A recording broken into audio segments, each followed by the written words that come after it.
all the paramparas and the acharyas, and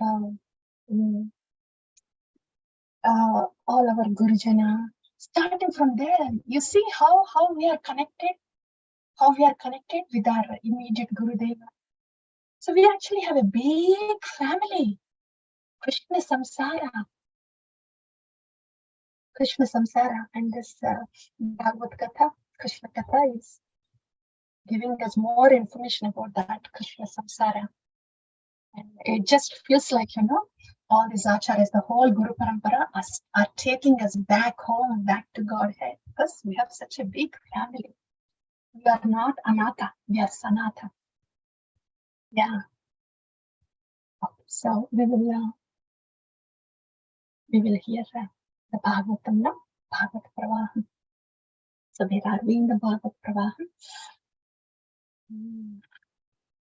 Whole Srimad Bhagavatam overview, and then we heard about the significance of Srimad Bhagavatam, and then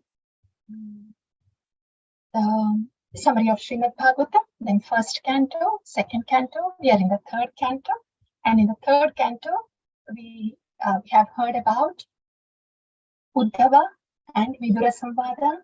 We also heard about Vidura and Maitreya Samvada, and then in the last session, we have heard about Lord Varaha's pastimes, but more so about Vaikuntha. Yeah, so we have heard about that Vaikuntha Dham. And today we will be talking. We will be hearing about Kardama and Devahuti's Katha. This is a wonderful one too. Kardama Devahuti Katha. And the last one is Kapila, Lord Kapila's teaching. That we will do later. But today will be Kardama Devahuti Katha. Before going to that, there is a little chapter which describes about the little bit leftover part of the secondary creation. If we recall, the primary creation, it was started in the second canto. There, most part of it was done. And in the third canto, during the Vidura and Maitreya Samvada, more details of the primary creation were given during the prayers of sense devatas. Yeah, we remember. So to summarize that part, the primary creation from the second canto and third canto is the Karana Srishti, is from the Pradhan interacting with Shambhu, interacting with Pradhan, until the formation of all these until the formation of these Sattva Rajas Tamas. That is all Karana Srishti. After that, the Brahmanda is in a latent phase for some time, starting from that point to the point of the formation of Virat Rupa is Karya Srishti. So Karana Srishti and Karya Srishti. This is all primary creation put together. This is done by Mahavishnu. Until the appearance of Brahmadev is primary creation. So that we have heard from the second canto and a little bit in the third canto, where sense devatas are coming and saying, okay, now we are here, but we are unable to do our duties. So, oh Lord, please come into this Brahmanda and give us the life, give us the power so we can do the duties. Like that sense devatas prayed, right, in the third canto. And then Garbhodaksa Vishnu entered, and then the Virat Rupa forms. Until then is primary creation. All done. We have heard it, right? And after that, remember, Brahma appears from the lotus flower, and then he offers the prayers, right? From the appearance of Brahma,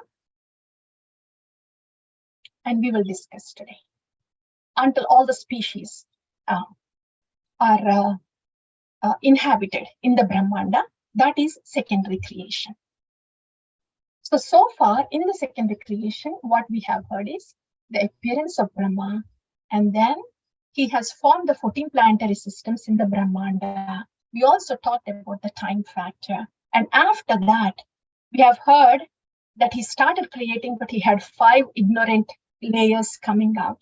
And after he shed that, then the 4 Kumaras came. After that, Shambhu, right?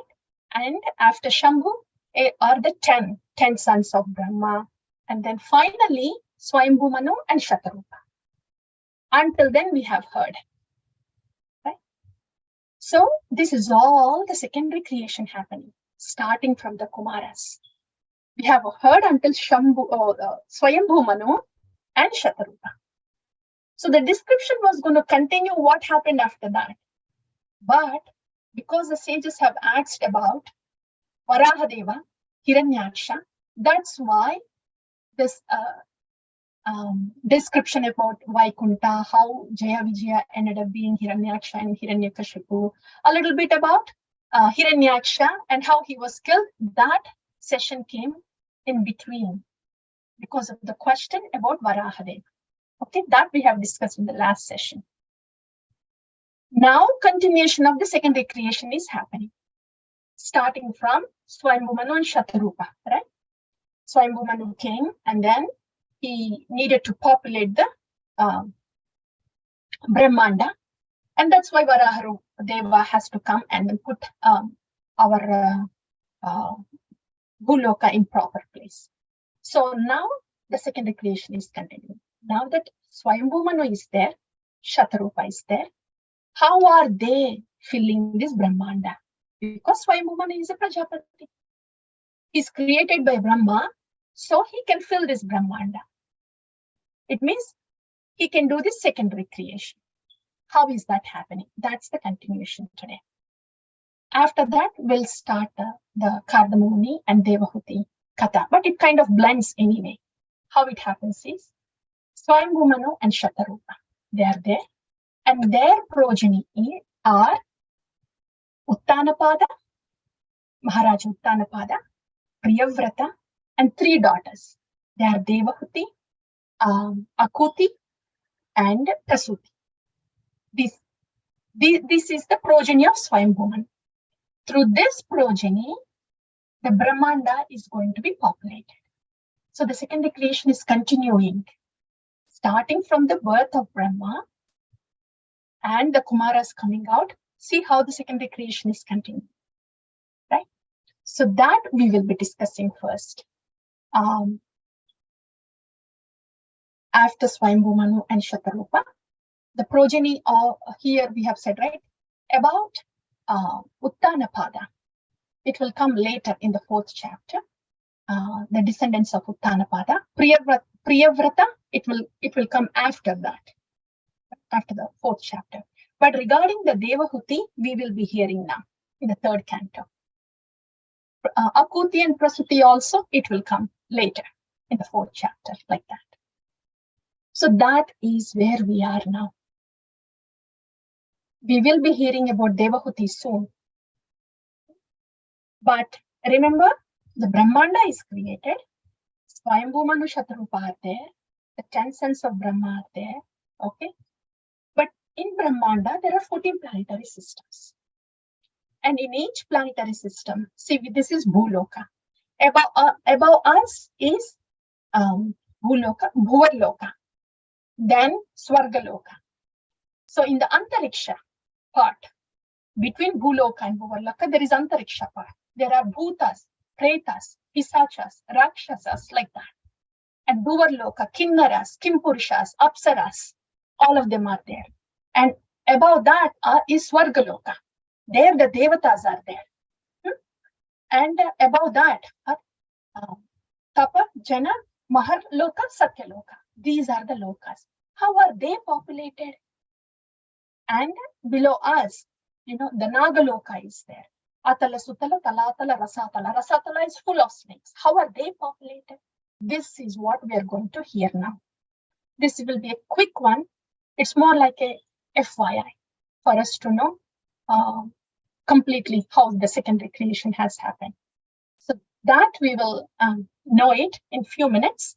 And after that, we will enter into Kardamamuni and Devahuti Katha. It's a beautiful Katha. Kardamuni Devati Kada. Well, when we go to that, we'll talk about it. But for FYI sake, we will see how these Brahmandas are filled. Okay? That's where we are going to go. So that is the 20th chapter.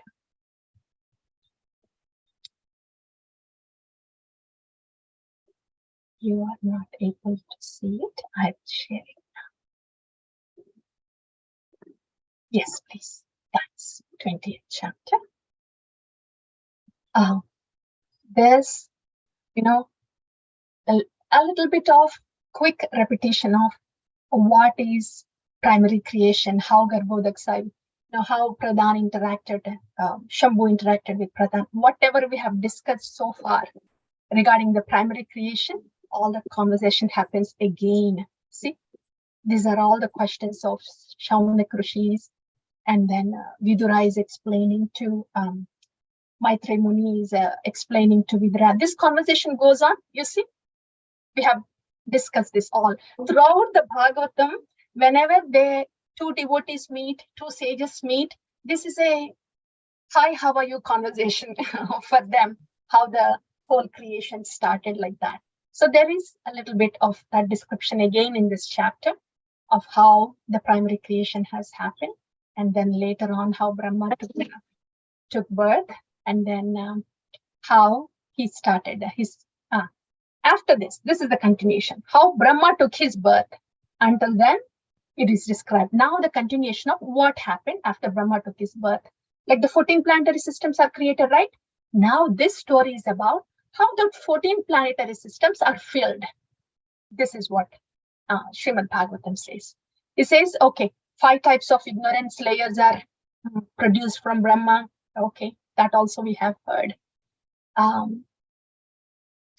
And after that, we have heard about, the Antariksha layer and Bhuvar Loka and then Suraloka. We have just discussed, right? So I'm just going to read through and you will see how all these planets are filled. The demons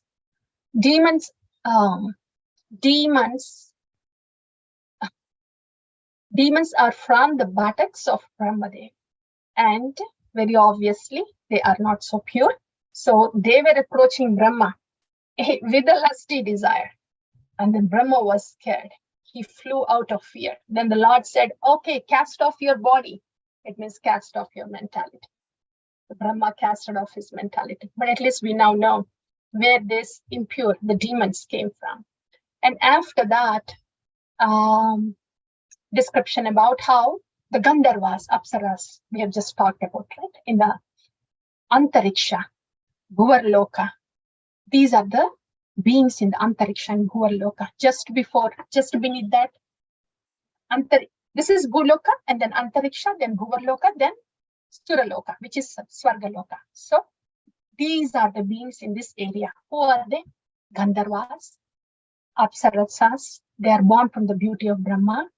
And both Brahma created Bhutas and Pisachas, and Sadhyas and Pitas, Siddhas and Vidyadharas, Kinnaras, Kimpurushas. These are all the beings that reside in this space, Antariksha and Bhuvarloka. Yeah. Above that are demigods, that is Suraloka. Here, creation of snakes is described. That is more, Prasatala is the place of all snakes. So that's how that place is populated. Then here, demigods are created. And then all the Manus are also created. Remember, each day of Manu has 14, each day of Brahma has 14 Manus, right? So those 14 Manus are also created. Swayambhu Manu, we know. But after that, Swarochisha Manu, Chakshusha Manu, like that, all of them. So Brahma created Manus also. Manus are actually the posts, and after as the time passes, those posts are occupied by those people. And Brahma later on evolved great sages by Tapa, Yoga, Samadhi. So those beings, they occupied the Tapoloka.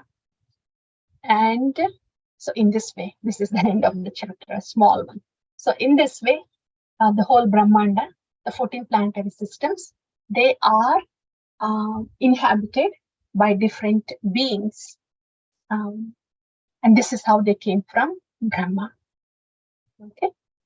This is also secondary creation because this is coming from Brahma. And parallelly, secondary creation is happening with Swayambhu Manu and Swayambhu Manu with the Satarupa, as we have just discussed the 5 progeny. Right? So in that 5 progeny, 2 are sons, 3 are daughters. One of them is Devahuti. We are going to talk about Devahuti now. That is how we are going to the next chapter. Secondary creation, part of that is progeny of Swayambhu Manu, which is Devahuti. Okay, coming to Devahuti and Kardama Muni, this is a wonderful katha. We may think, oh, this is Grihastha life, Kardama Muni and Devahuti. But there is so much to learn though here. Many life lessons are there for us, and beautiful Varnana, description of the Lord as usual, the Vaikunthanatha, wherever he appears. So in terms of Bhakti Rasa, there is description of Rupa, Guna of Bhagavan, and of course the pastimes of Bhagavan with Kardama Muni is Leela there. So Rupa, Guna, Leela are there. And also the interaction of Kardama Muni and Manu. How these Rajashis and devotees, they actually serve their own purpose in their own ashrama. That is also very well described. But the beautiful part here is how Devahuti serves her husband Kardama Muni. Here, what we can know is it's more implied for the disciple and guru also. The qualities of Devahuti and the way she was serving her husband, this is very much exemplary for the disciples to serve their Gurudev, Shri Guru, and also for the subordinates, for the children to serve parents, but more so for the disciples to serve Guru. Very wonderful. So that part is also is a good chunk for us to relish and to learn and inculcate. So this is a beautiful katha, Kardama Muni and Devahuti katha. We'll get into that now. So now answering Vidura's inquiries, Maitreya Muni, he continues. Vidura asked about the dynasty of Swayambhu Manu, Priyavrata, Uttanpada, and in that regard, he asked about Devahuti and Kardama Muni, and that's how the katha starts. So Kardama Muni, he is one of the sons of Brahma. He came from the shadow of Brahma. Okay, and so he's also Prajapati. He has the duty to populate this Brahmanda, to give bodies to different jivas.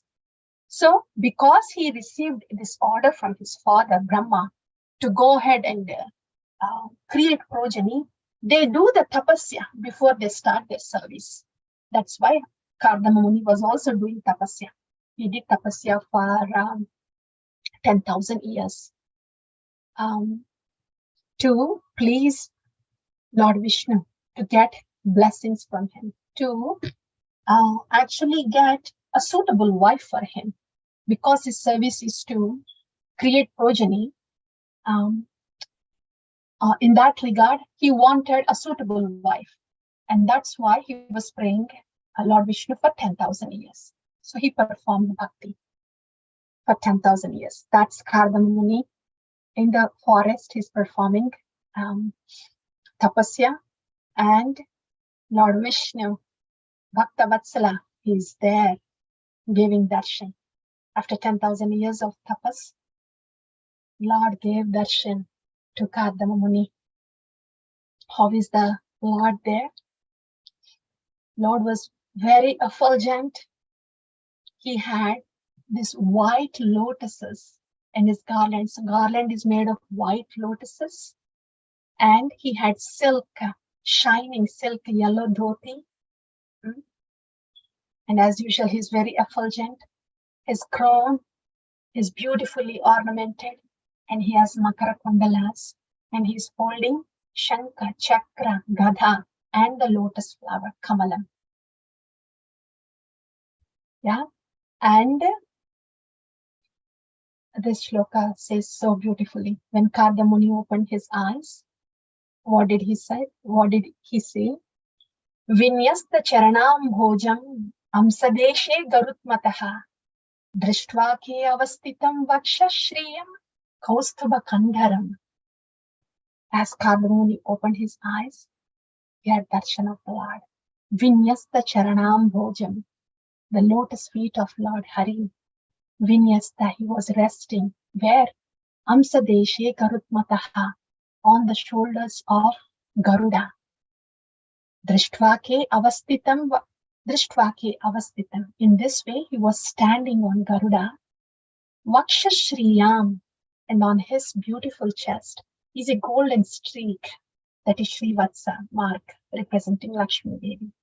And Kaustubha Kandharam, from his neck is dangling this beautiful Kaustubha gem. This is what Karda Muni saw when he opened his eyes, getting the darshan of the Lord, standing on the shoulders of Garuda with his beautiful, transcendental, effulgent form. Karda Muni joyfully offered obeisances. And he said, Jushtam batadhya kila satvarashe. Jushtam batadhya kila satvarashe. Samsityam atnostava darshanam naham. Yad darshanam janmabhiritya satbhir. Ashasate yogino ruda yogaha. Karda Muni says, Jushtam samsityam. This is the perfection, atmos, of my eyes. Batada akila satvarashe. My eyes, the perfection of my eyes is to see this, the heap of, the source of goodness, the Shuddha Sattva in place. Yeah. And Tava Darshanamna, I have darshana of this, of you, my Lord, who are the very source of the Shuddha Sattva. This is the perfection of my eyes. Yad darshanam janmabir idya satvir. Ashasate yogino ruda yogaha. These yogis, they do meditation for so many years to get this kind of darshana. And I am getting that darshana now, my Lord. This is the perfection of my eyes. He says that. And then he says, less intelligent people, they worship you, who is the repository of Shuddha Sattva. But this less intelligent people worship you for material reasons. It looks like I am also worshipping you for material reasons, my Lord. Because he was going to ask for a suitable wife, he says, but this is the order from my father to create progeny. So for that reason, I'm asking a suitable wife. And his order is to create progeny, and his order is in line with your desire to give bodies to all these jivas in this Brahmanda so they can perform bhakti and they can come back to your realm. So in that way, for that reason, I am asking a suitable wife.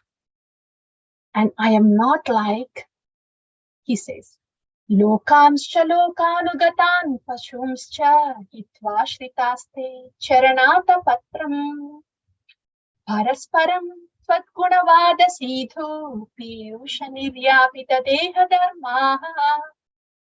Oh my Lord, materialistic people, and that's the materialistic way of living, lokamscha lokanugatam pasumscha. and following the animalistic, following the beastly people who encourage materialistic life. Hitva, I am shunning that away. So I am shunning that materialistic way of living away. How? Ashritaste charanata patram, by taking ashraya of charana, your lotus feet, atapatram, which are like umbrella. So devotees, they shun away materialistic way of life, and whoever encourages the beastly people, that's what Bhagavatam says, who encourages the materialistic way of life. All our media, any channel we turn on, everything is about, there is hardly anything spiritual. So anything that is encouraging the materialistic way of life, Srimad Bhagavatam is calling as beastly people. So devotees, hitva, they shun away this kind of materialistic way of life by taking shelter of your lotus feet, which are like umbrella. What happens when we use umbrella? When there is a shelter of umbrella, the rain doesn't wet us. In the same way, the materialistic desires and materialistic way of living, that doesn't wet us when we have the shelter of the lotus feet of Lord Hari in the form of bhakti. Yeah? And what does a devotee do under the shelter of the lotus feet of Lord Hari, so they can stay dry under the umbrella and not come out? Parasparam Tvad-gunavada Sidhu. Parasparam, whenever two devotees come in, Tvad, Tvad is yours, O Lord. They discuss. Parasparam is they discuss about what? Not about this, that, this, that, this, that. Not Gramya Kada. Tvat, your Guna, your wonderful qualities. Vada, so they discuss. Sidhu Piyusha. Sidhu, this nectar, Piyusha, they drink. So in this way, whenever two devotees come in, their conversation is around you, my Lord. That is more Krishna-centered, Bhakti-centered. They want to discuss how their lives are so much better when you have come into the picture as Bhakti. So that way they glorify Bhakti. They glorify you. So in this process of glorification of Bhakti and you, and as they glorify, they feel grateful. Bhagavatam calls drinking the nectar. Drinking the nectar is an experience. So when we are discussing Krishna Katha, it should be an experience. Even if it is two devotees coming together, when there is a Krishna-centered exchange is going on, it is an experience. It should be an experience. That's what Bhagavatam says. Sidhu Piyusha. When we're drinking something very yummy, isn't that a yummy experience for us? Like that. So bhakti is also like that. It's not just superficially done. Okay, I'm doing formal bhakti like that, and underneath I have my own struggles going on. That is not complete bhakti. It's just bhakti in the process, or anarthas are coming. But it should be Sidhu Piyusha. Anyway, so that is experience. So these two devotees, when they come in, when they talk about the glories of bhakti and about how wonderfully you take care of them, then they're drinking the nectar. So they're drinking this bhakti rasa, your guna rasa, staying under this umbrella of your lotus feet. In that way, niryapita, extinguished. What are extinguished? Deha dharmaha, all these bodily demands. What are bodily demands? That is ahara nidra bhayam maitunam. Eating, sleeping, mating, defending. If we look at our day, the whole day goes in earning money, right? Most of us. And why money? So when there is money, we have food and shelter and some funds. So when we retire, then we have some plans for the safety of the body, health of the body, comfort of the body. Anything and everything is related to the body only. These 4 things of the body: eating, sleeping, mating, defending. So the consciousness, if it is struck in these 4 things of the body, this is Annamaya Kosha, shrunken consciousness. But devotees, because apart from doing what they need to do, because their body, they are using their body for the devotion also, they are not totally struck here. Fortunately, they are pulled under the umbrella, and then they discuss, drink the nectar of the Bhakti and Krishna whenever this Vaishnava Sangha, Sadhu Sangha happens, when the Vaishnavas get together. So this is our life. We should stay under that umbrella, dry, not get wet with Deha Dharma. And whenever there is an interaction, if it is Krishna-centered, then that is auspicious for everybody. It doesn't have to be an assembly of devotees and somebody, only one speaking, others hearing. That is also there, Krishna Katha broadcasting. But it has to be so natural and normal that our thought should be centered around Krishna. Our interaction should be centered around Krishna, like that. That is Paraspara. Paraspara means both of them involved. Daddy, రెండు సరిపోతాయా? Okay. That is, wow, we really took a long time for this shloka, like a Bhagavatam class. This is a beautiful shloka. Okay, we'll move on. So, so Kardama Muni says, "Oh Lord, so I am not. I don't want to think. I don't belong to that materialistic people. I am taking shelter at your lotus feet." Charanata Patra. That's what Kardama Muni says. And then he glorifies the Lord, that you are the creator, maintainer, destroyer, and I'm offering my obeisances to you. So his glorification happens. And then he says, clearly he has delivered the message that I am looking for a suitable wife, so I can create progeny. Now, Matva Girapahatam, the Lord starts speaking now. Very gentle, very musical, very soft. He goes, "Yes, Kardama, I have already arranged for a wife.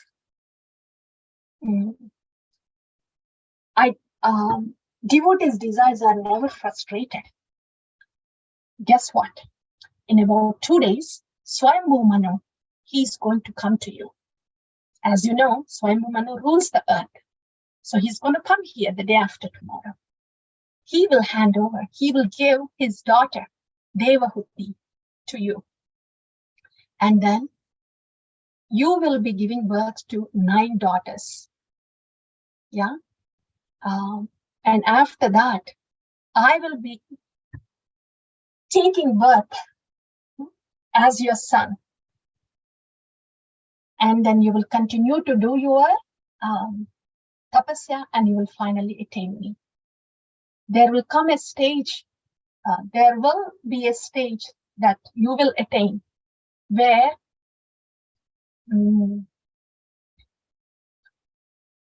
you will see universe in me and me in everyone, right? I'm trying to recall that shloka, beautiful one, Bhagavad Gita. Wherever you look, whoever you are not, they are not lost to me, I'm not lost to them. Okay, so Lord Kapila, he says that. So he already told the future of Kardama Muni. So this is, look at the Dayalu Lord. Kardama Muni asked only for a suitable wife. Look at all the bonuses that he got. First bonus is, okay, yes, suitable wife. I have already arranged somebody for you. Second thing, I will be coming as your son.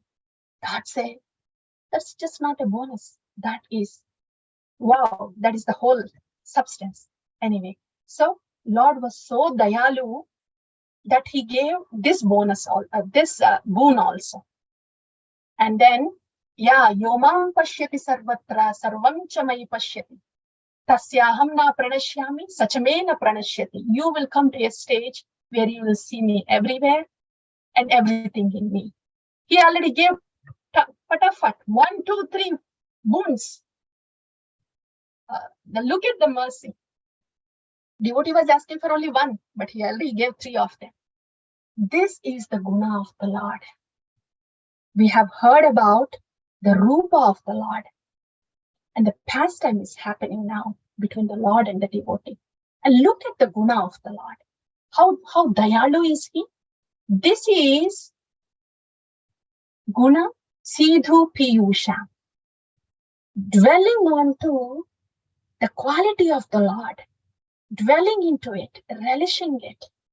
That is guna piyusha. It's not just dry superficial anymore. It is actually feeling the mercy of the Lord. Yeah. So this is the guna of the Lord. How dayalu is this? And when the Lord came here and when he gave this darshan, he had so much of affection to Kardamuni that his heart melted with affection. Bhakta Vatsalya. Remember, we were discussing in the evening sangha. When the heart melts, the tears come out. All the acharyas, that was a usual day-to-day thing for them, even for Gauranga too. Same thing here. For the Lord, his heart melted with Bhakta Vatsalya, the affection for the devotees. And then what happened? The tears came out. The tears came from the Lord, and they formed Sarovara. That Sarovara, that lake is called Bindu Sarovara, because the bindus, the tears, the drops, teardrops were coming from the Lord. Because his heart was melting with this Bhakta Vatsalyam, affection for the devotees. This is the guna of the Lord. This is the guna of our Lord. That's the karunyam of our Lord. Just waiting for us to give so many boons, so much more than what we can ask for and what we know to ask. So that's the karunya of the Lord. And so Bindu Sarovara has formed there with the bindus, the teardrops of the Lord. And Kardama Muni was meditating on the bank of river Saraswati. And Bindu Sarovara was in the center of that river Saraswati. Bhagavatam describes that Bindu Sarovara is encircled by Saraswati. So in that way, all the bindus, teardrops from the Lord, because of his karunya, Bhakta Vatsala, formed Bindu Sarovara. And then, so Lord gives that, those boons, and he heads back to Vaikuntha. Lord departs.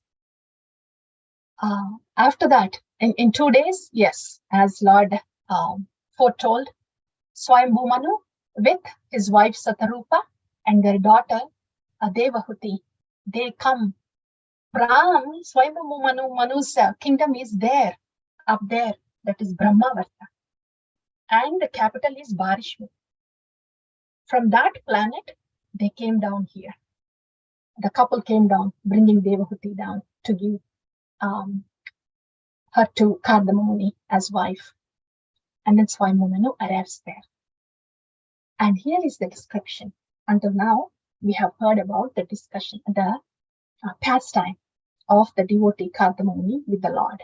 We have heard about the rupa of the Lord, and then heard about the guna of the Lord, and how he gave the boons to Kardama Muni. And now description about the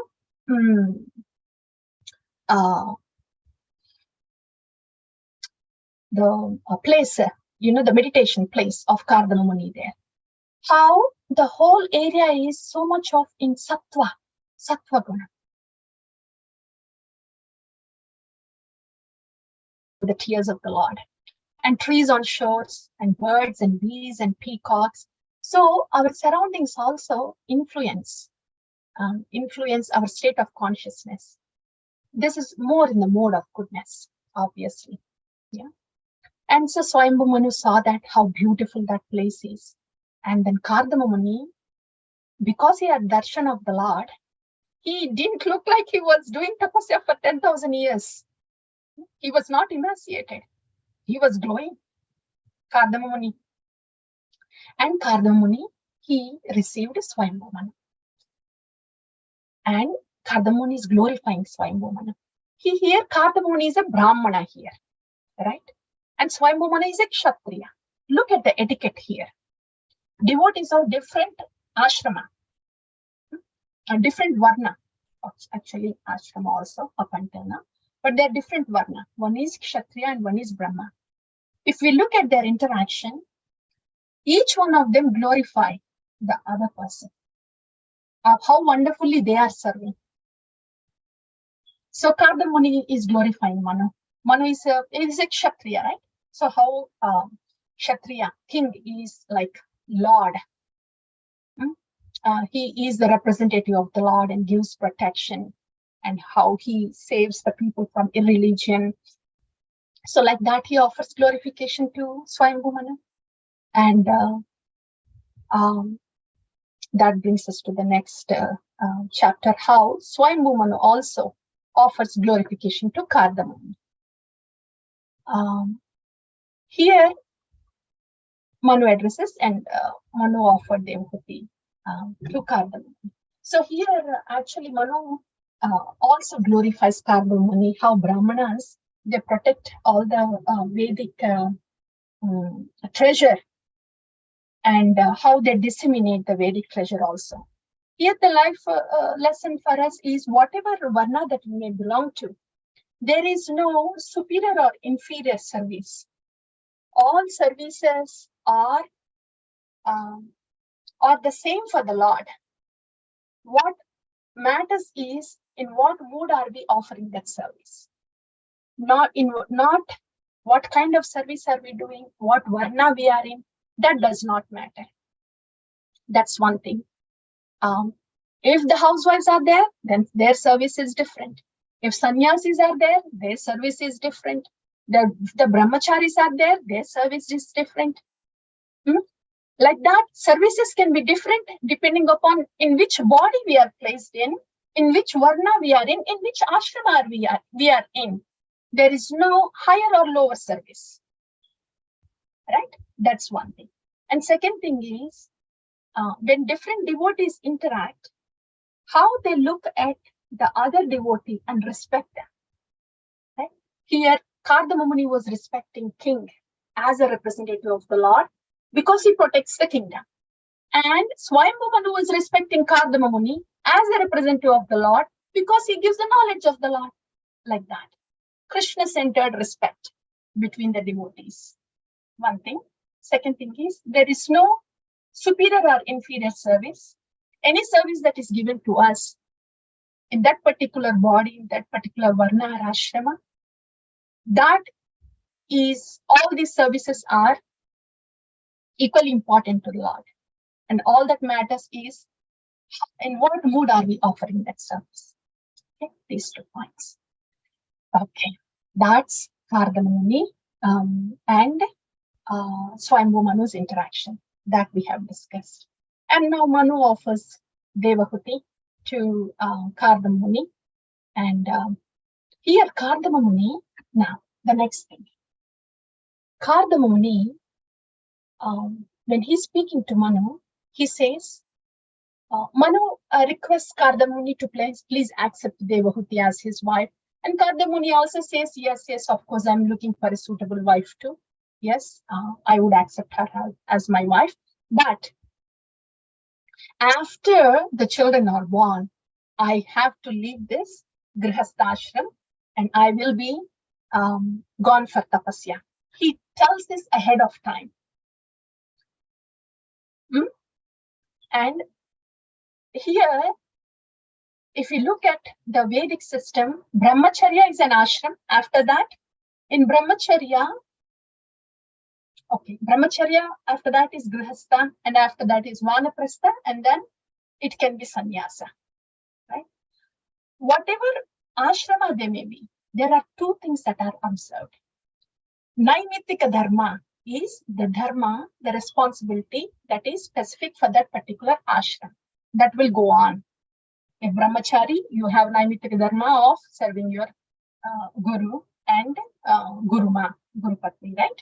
And if you are a grihastha, then you have naimitika dharma as a grihastha to take care of the family. And as a vanaprastha, then you are getting ready to detangle from this material world and then spend more time for self-realization, getting ready for back home journey, like that. So these are naimitika dharmas, but the nitya dharma is that we are the atmas and our journey towards the Paramatma, back home, back to Godhead. That is nitya dharma. So whatever ashrama we may be in, whatever naimitika dharma or temporary duties that we may be performing, our goal and direction to nitya dharma should not be forgotten. This is why from brahmacharya, when all these people in the past, they were entering to grihastha, they used to do tapasya. And after the grihastha, all these rajashis and the grihastha people, then they enter into vanaprastha. So whatever they do in whatever ashram was directed towards nitya dharma. That is for God realization, back home to the spiritual realm. That is the ideal varnashrama dharma. That was not centered on sense gratification. It was centered on nitya dharma, though naimitika dharmas were also happening. Okay, that was the ideal varnashrama that they used to follow them. So Kardamuni said, after this grihastha period, I will soon after we have children, I will have to leave the grihastha. So he's already planning for retirement because he was having this nitya dharma in his mind that is never forgotten. Okay, and after that he says, after saying that, Kardamuni just stays quiet. So he told the father and mother of Devahuti of what his plans are after marriage, that he's going to leave the home after children were born, and he stays quiet. So here Srila Prabhupada explains in purport that the devotees speak only as much as needed. And after they have to speak, that is needed, then they are quiet. Then they are in their meditation. That's what Kardamuni said. He just spoke what he needs to speak. He has received Swayambhu Manu. He offered us respectful words. He said about his plan that he has to leave because Nitya Dharma, the Lord is my authority. So I have to pursue my goal. He had spoken whatever is needed, and then he went back into meditation. Mitabhashi, the devotees speaking only as much needed. And after this conversation, Swayambhu Manu and Shatarupa, they agreed, Devahuti also agreed with this deal. And then the couple handed over Devahuti in marriage to Kardamuni, and Devahuti stayed there. And since then, Devahuti starts serving Kardamuni. So here, after handing over Devahuti to Kardamuni, Swayambhu Manu goes back to his kingdom, that is Brahmavarta. And the capital is Varishmati, as we have discussed. So here it is called Varishmati because there is Kusha grass that originated from the hair of Varahadeva when he advented here, when he appeared here. So that is the kingdom of Swayambhu Manu. So when they returned back to their kingdom after handing over Devahuti to Kardamuni in marriage, all the residents of Brahmavarta welcomed this couple back. And then there is a description there, how Swayambhu Manu was ruling the kingdom as Rajarshi. These Rajarshis, though they do their responsibilities as Raja, kings outside, they are rishis inside. It's described how Manu was. So again, Nitya Dharma, their focus they don't lose their focus. He was writing Manu Samhita and he was absorbed in hearing and glorification of the Lord, while simultaneously he is doing the job as Raja, Swayambhu Manu. He's not entangled with all the Vaibhava that he was having outside. So no entanglement outside in the name of family or kingdom responsibilities, but discharging them in a dutiful manner while they are focused on their Nitya Dharma, that is God realization. That's why they are called Rajashis. Though they are Rajas, they are Rishis inside. They are perfect Rajas outside, like Dhruva Maharaj, Ambarish Maharaj, and here Swayambhu Manu.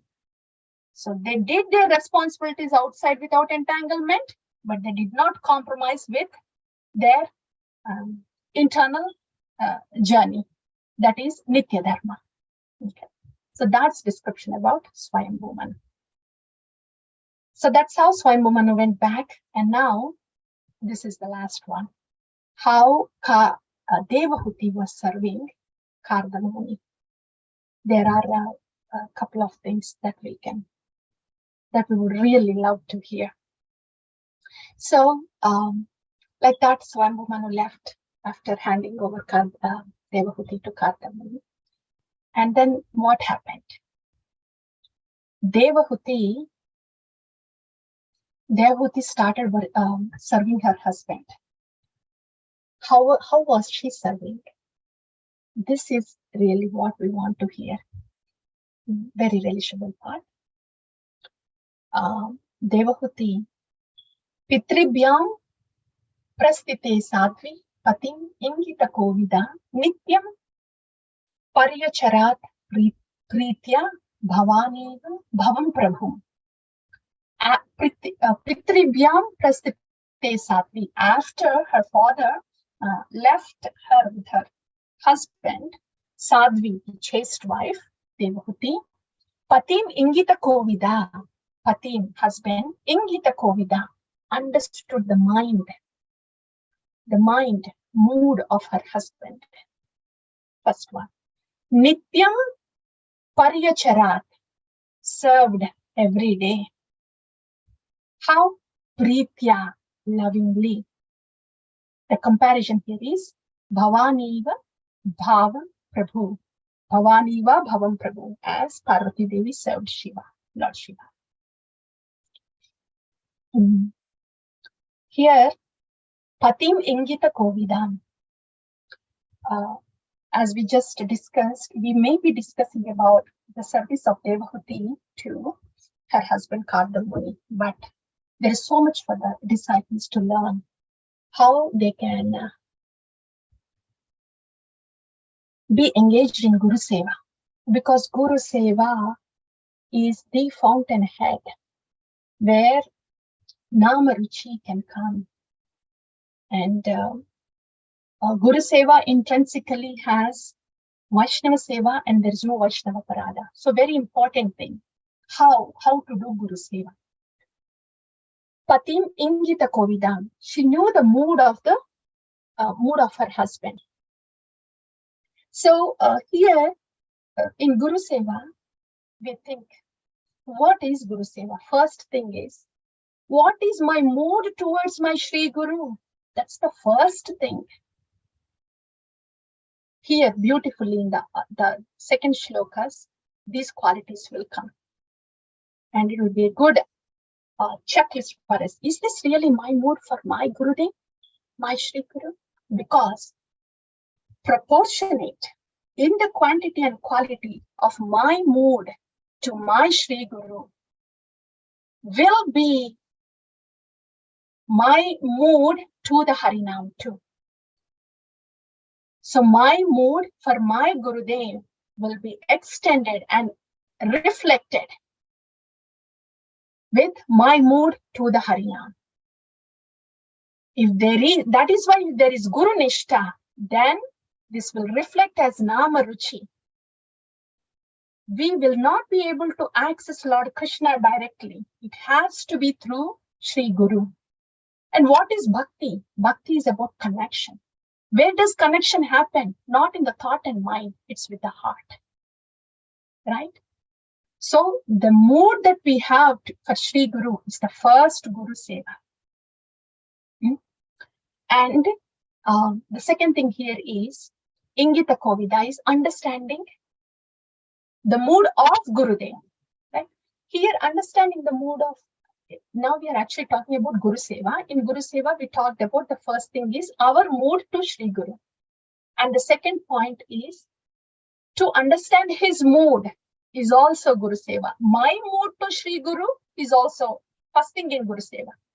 This is really such a first thing, because in the Nama Aparadas, the first aparada is to blaspheme a pure devotee. Blaspheme means it doesn't have to be harsh words to such a Mahajana, pure devotee. Nobody would really do that. Then why is it in the top of the list as a aparada? It doesn't have to be grossly blaspheming. What is my gratitude? What is my respect to my Sri Guru who has given me this? If I don't have the depth of that gratitude and the magnitude of the respect to my Sri Guru, that itself is aparada. We are not valuing enough. If I'm having that kind of attitude to somebody who has saved my spiritual life, who is giving me spiritual life, the Harinam, the same mood will be reflected to the Harinam. This is why, if I am doing aparada to Sri Guru, the first aparada is Ninda. Ninda is not having proper respect and gratitude for that saintly person that has given me the Janma in spiritual life, birth in the spiritual life. This mood to Sri Guru is the passport to go further to Harinam. As is my mood to Sri Guru, so will be my mood to the Harinam. That's why it's very important. That's why it's in the top of the list in the 10 offenses. That's why our Guru Seva, first thing is, what is my mood to Sri Guru? That will decide what is my mood to the Harinam. That will decide if I'm going to get Nam Ruchi or not. So in Guru Seva, we have discussed about our mood to Sri Guru and how it is so much significant, very important. Second thing is understanding the mood of Guru. See, for our acharyas in our parampara, all our acharyas, their mood is all Krishna Prema, Prema Dhana. So even if our individual Gurudevs are giving any specific instruction, the ultimate thing that we are headed to is Krishna Prema. So we want to imbibe that mood of that Krishna Prema through whatever instruction that is given to us by our individual Gurudevs. Whatever service may be given, it should be taking us to that ultimate mood of our Guru Jana, which is Krishna Prema. That's second thing. In Guru Seva, we are talking, right?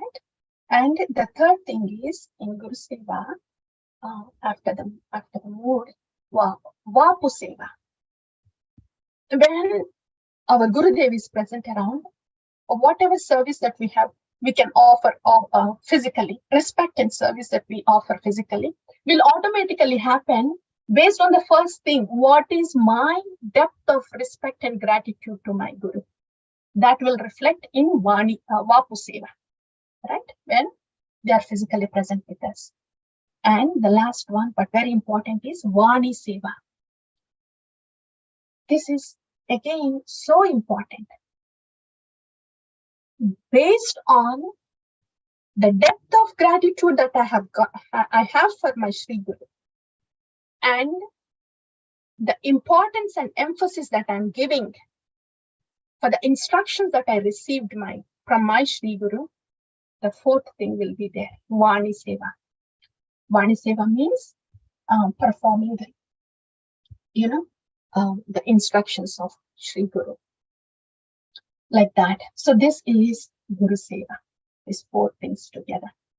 These are actually such a crux of the matter for Sharanagati Bhakti. Yeah. And one thing I would like to mention here is the mood of Sri Guru, of all our acharyas, is there in their heart. We may be trying hard, we may be doing our best with our understanding in these 4 areas, right? That we can continue to do. But when there is enough purification that happens, when the bhakti gets deeper, then the bhava that is present in the heart of Sri Guru is imported and implanted in the heart of the disciple. Like Tene Brahma Hridayadi Kavaye Muhyanti Yat Suraya, how it is implanted in the heart of the Brahmadev, same, in similar way, the bhava of Sri Guru is implanted, transported, implanted, imported in the heart of a disciple. When would that happen? When there is total submission, when the disciple is like, I am at your disposal. I am just living so you may use me in your service. Complete snigdatva, submission. See, when the water is coming from the tap, that is like the mercy coming from Guru, Sri Guru. If the bucket is upside down, what is filling in the water? Water is getting wasted. So if the mood of the disciple is not favorable, if there is not enough respect and gratitude in the disciple for Sri Guru, it's like water falling on the upside down bucket. But if only the mood of the disciple is like the bucket placed properly, with deep respect and gratitude, how much mercy would they receive? This is the bhava getting implanted in the heart of the disciple. This is Tene Brahma Hridaya. Yeah, so this subject matter is, this is good. And the rest of the shloka also says, then what is this bucket? Upside down bucket is it's more of a superficial mode.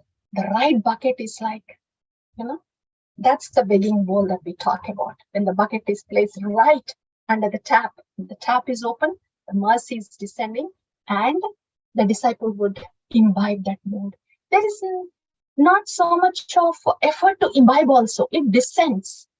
The mood from the heart of Sri Guru descends into the disciple. When the heart of the Sri Guru melts, the drops of bhava of present in the heart of Sri Guru lands in the heart of the disciple. That is Vishwambhena Gurur Seva. That's coming to the next point. Vishwambhena. What are the qualities that a disciple would have in order to be that straight bucket, to receive all that mercy coming from the Guru? To have that bhava to have that Krishna Rati implanted into a disciple's heart. What are the qualities? Vishrambhena is intimacy, affection. Affection does not mean taking Gurujana guaranteed, taking them for granted, or demanding, or expecting. Right? That's very important. Vishrambhena, Atma Sauchena. Atma Sauchena is here 2 things: bodily clean and internally clean too. What does that internally clean mean? Internal cleaning is the desire is only to please you, Gurudev. There's nothing about my benefit here. That is Atma Sauchena. We don't use Gurujana. This is important point again. We don't use Gurujana. That is not bhakti. Oh, if I get this from my Gurudev, then I will progress in bhakti. I just want this information from him. I just want this thing to be done. And so it's like using Gurudev. That is not, that is bhakti aparada. The Shuddha Bhakti is, I am not using Gurudev. Forget about my Bhakti. Forget about my advancement. Forget about what I want, what I like.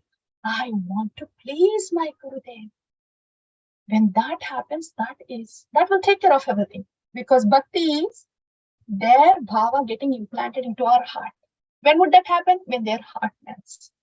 And when would that happen? When we are so much looking forward for their pleasure. What would bring them pleasure? We have already discussed, right? Those 4 things. That is Atma Sauchena. And then Gauravena, there should be respect also. Respect does not mean that we should be scared and maintain distance. That is very dry. There should be a good combination of Gauravena and Vishrambena. Vishrambena is affection. Gauravena is respect. Affection comes when we see our Sri Guru as our caregiver, as our savior. It naturally comes. We don't want to see them as an authority, but as a caregiver. That automatically brings affection. At the same time, they should be respected. Otherwise, we may just take them for granted and we may demand from them. And they have every right to withdraw from us. That is very important. That's very important. We cannot demand from them, disrespect them. They have every right to withdraw. So should be a combination of Vishrambena, Gauravena, Atma Sauchena. Dhamena is sense control. Susrushaya is offering service. Sauhrudena, friendly. Yeah, we don't have to be shrunken with fear, don't know what to talk, what to do. As in, zarurat nahi. Sauhrudena, friendly. Yeah. Vacha Madhurya, softly spoken. Yeah. And in the next sloka, Vishrijya Kamam, Dambam Cha. Devahuti, she has all these qualities. She is serving Kardama Muni with all these qualities. Vishrijya, she discarded Kamam, Dambam, Dvesham, Lobam, Agham, Madam. Basically, Kama, Koda, Loba, Moha, Mada, Matsarya. She didn't have Madam, pride. Though she is the daughter of Swayambhu Manu, she did not have a bit of pride like that. And she didn't have any. And Apramattam, she was cautious at all times to see that the service is going on well. Nityam, every day. Like this. So these are the qualities. This is Devahuti serving her pati, her lord, Kardama Muni. But there is a lot for us, so many lessons for us to learn of how to be a proper receptacle of descending mercy. Bhakti is a descending process. It's simply receiving the descending mercy. We have to put our bucket properly so we can receive the water. For that, we should have these qualities. And we also talked about the 4 parts in Guru Seva. Right? Yeah, that's the really chunk of the matter. And in this way, Devahuti served, and then she neglected herself. She was serving Kardama Muni so much that she neglected her body itself. And Kardama Muni was so pleased. And see, his heart melted. With all these qualities, his heart melted. And he gave the boon. He said, yes, this is very beautiful. I mean, I am giving you this Bhagavad Prasadam that can take away your lamentation and fear. This is what happens when somebody's heart melts. So he gave the prasad, the Bhagavad Prasadam. It means love of Godhead. But Devahuti, she did not deny that.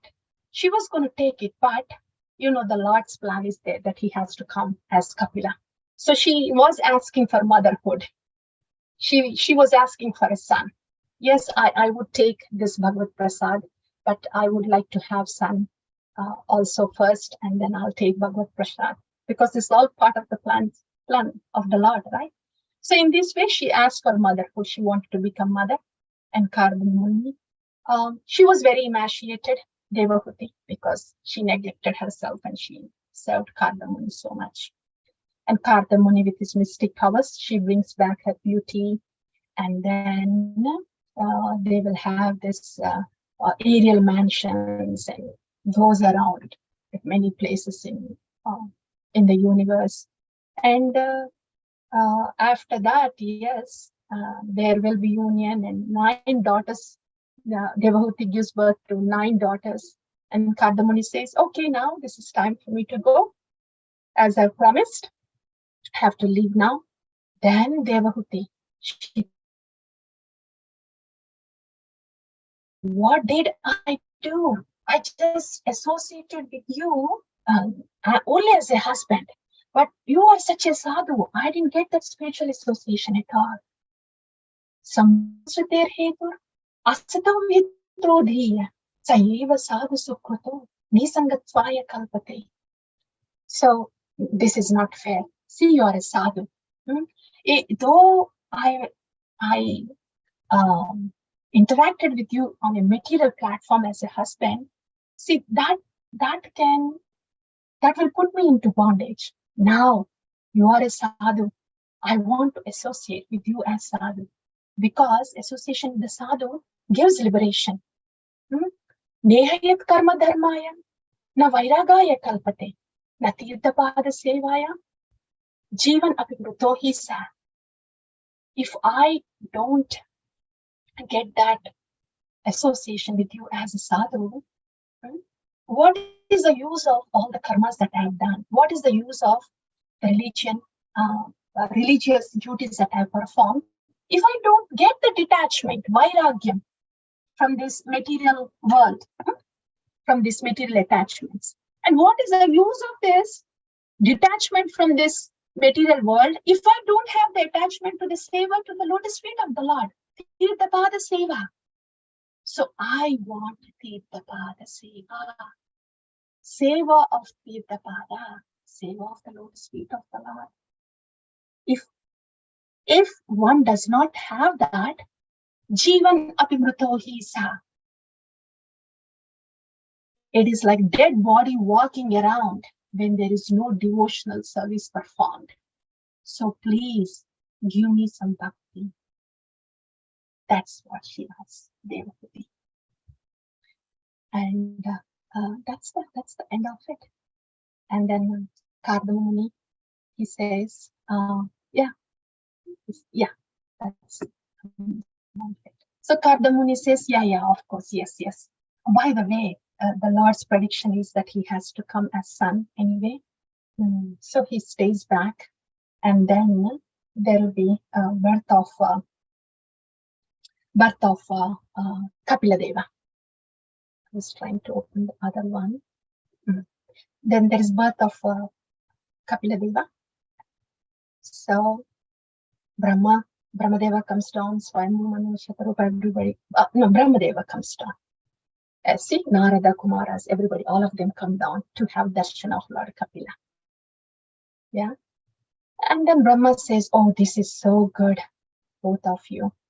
You have really performed your duties well. I'm so proud of you, Kardamuni, and proud of you, Devahuti. This is awesome. You have done a good job. You have done your responsibilities very well. And then Brahma says, as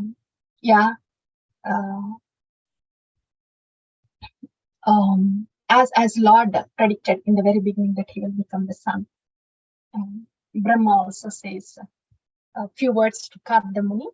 And then Kardamuni, after Lord Kapila is born, he goes to Lord Kapila, who is his son, and he takes permission from him that he would leave to the forest to continue his meditation on the Supreme Lord. Now we may think, what? Lord Kapila has come here as his own son. How come he is leaving? Why does he have to leave? Lord is there as his son. Here the thing is, Kardamuni is more fixed in Dasya Rasa. But the Lord came here as a son. So he has to show Vatsalya Rasa. That doesn't really fit, right? So that's why Lord Kapila, he gives permission to Kardamuni to go ahead, and then he gives the boon. Remember, in the very beginning, Lord Vishnu gives the boon, right? Yomam pashyati sarvatra sarvam chamai pashyati, like that.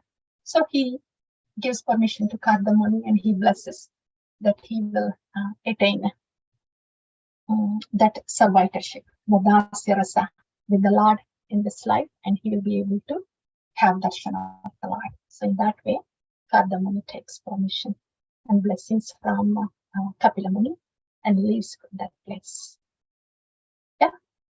So that is the Katha.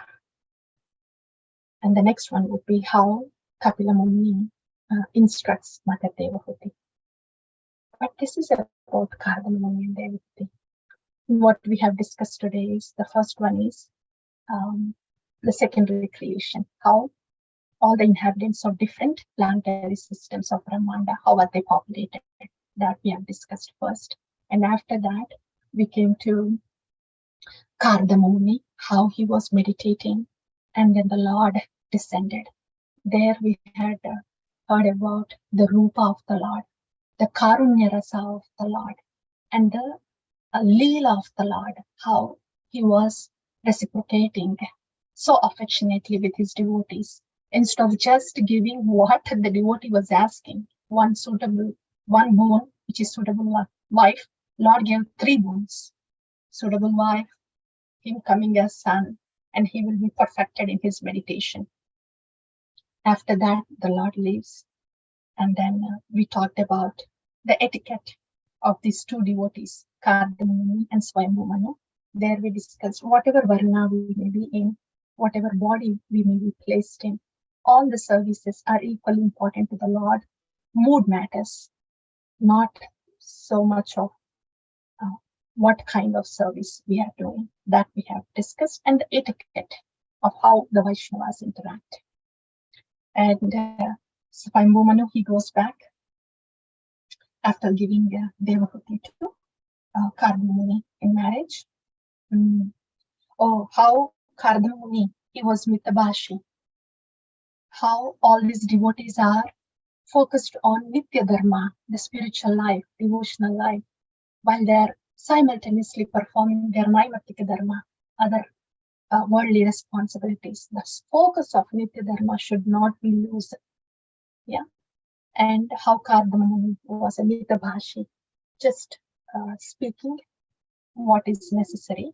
And also Kardamuni, in the beginning, how he says the devotion, the lotus feet of the Lord is the umbrella, where we stay dry, not being wet with any material way of thinking, staying dry with Paraspara, Krishna-centered dealings between the devotees is like drinking nectar, and that will keep us dry under the umbrella. That also we have discussed.